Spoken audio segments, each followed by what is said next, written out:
Heads up, Super Metroid fans! Insanely Twisted Shadow Planet has a lot in common with that Super Nintendo classic and its spiritual soulmate, Castlevania Symphony of the Night. From the comfort of your flying saucer, you'll explore a bizarre alien world and find useful tools that grant you access to previously inaccessible areas. This is a fantastic game with beautiful animation. I only wish there were a bit more of it. Insanely Twisted Shadow Planet took 4 years to make, but it only takes a few hours to save the world.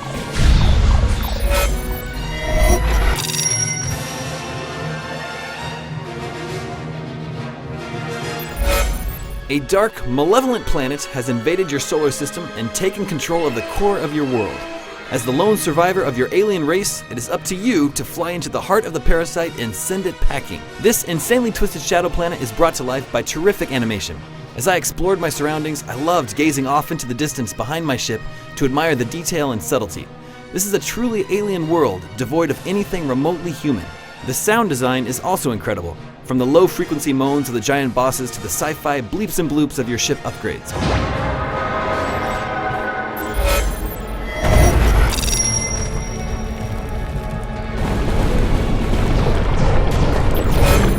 If you've played any Metroidvania games, Insanely Twisted Shadow Planet will feel very familiar to you.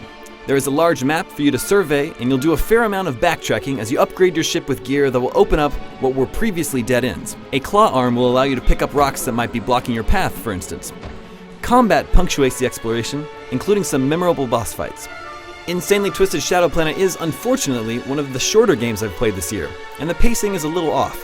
I didn't realize I was fighting the final boss until I saw the credits roll immediately after. It's missing a big climax. You are free to return and finish finding all the upgrades and concept art, but there is little to motivate you to do so. It took me about 4 or 5 hours to complete the game. Outside of the campaign, there is an interesting multiplayer mode for up to 4 players, locally or online. It's a survival game called Lantern Run, where each player drags a lantern through caves while trying to outrun a tentacled behemoth that is slowly closing in on the team. Lantern Run is a nice diversion, but not something I'll be investing huge amounts of time in.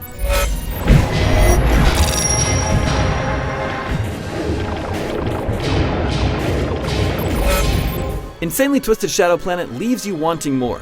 It's an enthralling world to get lost in, and you won't be ready to leave when the credits roll. But a great short game is more welcome than a mediocre long one, and I do highly recommend you investigate this planet. Despite its brevity, it left a lasting impression on me. For more on Insanely Twisted Shadow Planet, hit up IGN.com.